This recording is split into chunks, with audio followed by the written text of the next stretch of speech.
Hello, welcome back to another comic buying tips.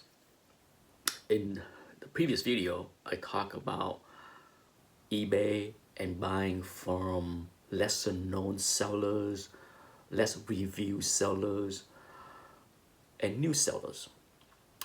Now, one of the things that I'm sure all of us that shop on eBay are well aware of is bad pictures, lousy pictures.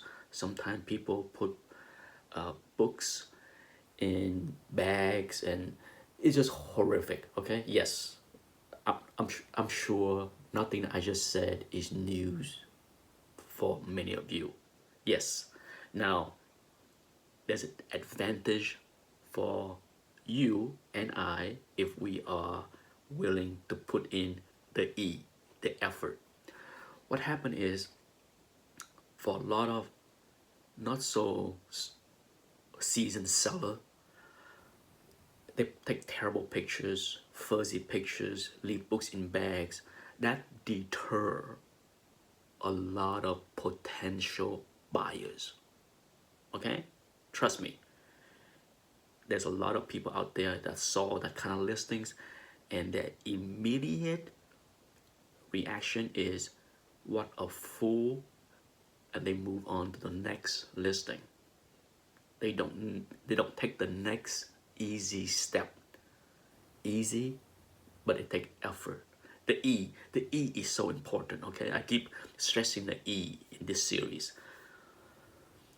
I have contacted every listing that I see an interest, a potential. Okay, sure, even if the picture is bad, but if I see something that has potential, it's nothing easier than sending a message through eBay and say, hello, I am very interested in this listing, but is it possible that you get me a better pictures, even the back cover? Because a lot of time bad listings exclude the back cover. So it's okay to ask. Okay, it's okay to ask for the front and the back with better pictures, clearer pictures, better light, you name it. Okay, it is all possible. And I know a lot of people are not comfortable buying without seeing every single page of the interior. Good luck asking for that. Okay. I think a lot of sellers are nice enough to go dig out the book and take two quick pictures of the front and the back outside of the bags, but they're not gonna send you 15 pictures of the interior.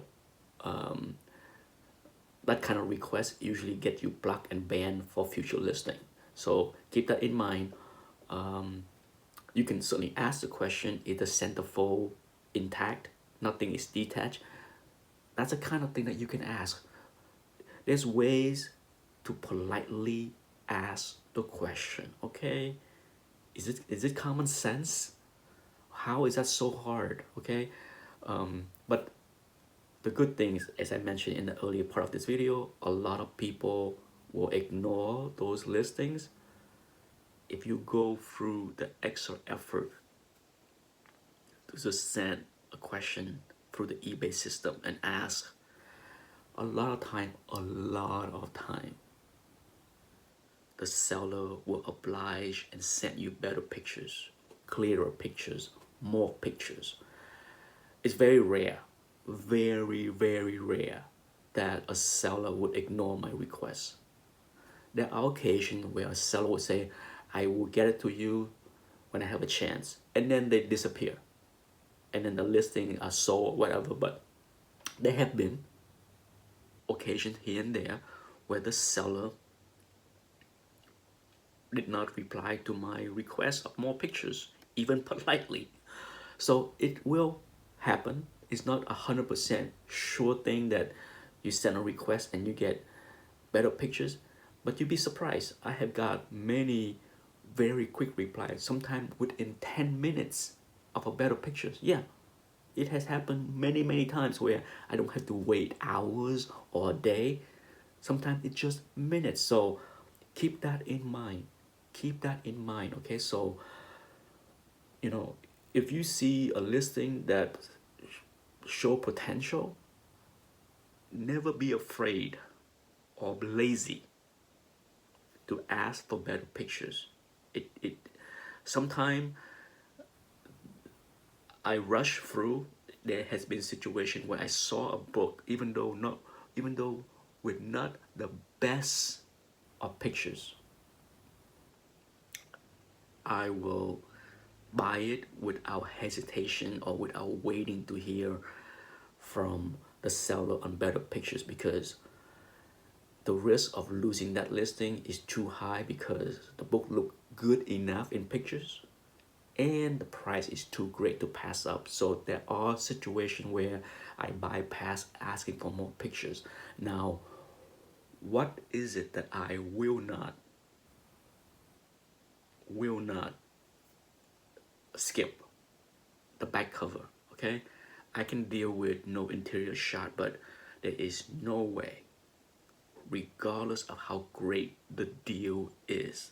Okay, this fall in line with the risk and reward that I talked about in the previous video.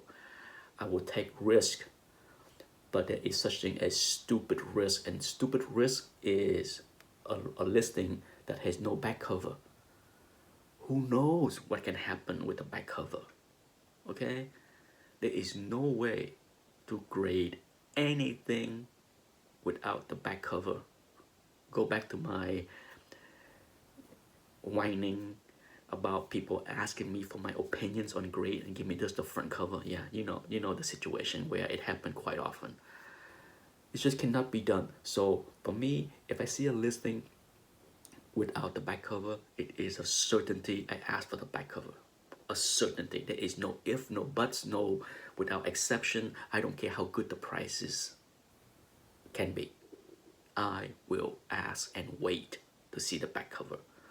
Now, for many other books, if there is front and back covers provided, but the picture is not the best, then depend on how great of a deal it can be and how well I can estimate the grade with the not so great pictures, then I might bypass asking for the picture. But most of the time I will ask, and most of the time I will get better pictures. So if you're willing to go through that little hassle, you are one step farther from the next guy that is too damn lazy. The next guy would rather complain that eBay listing sucks than go the extra steps. Good for you and me. Trust me. Complaining about bad listing and bad pictures is not going to help the situation. Going the extra step might get you a great book for a great price. Trust me.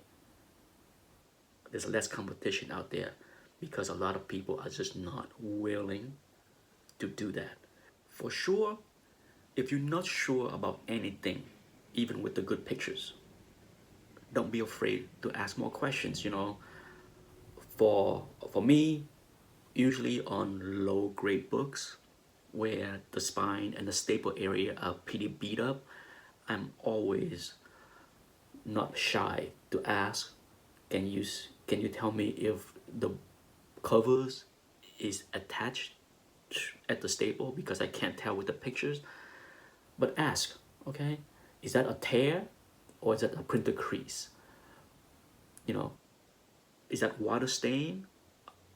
Is the stain go inside the book? Whatever you see that can cause the grade to be lower than perceived, ask, okay?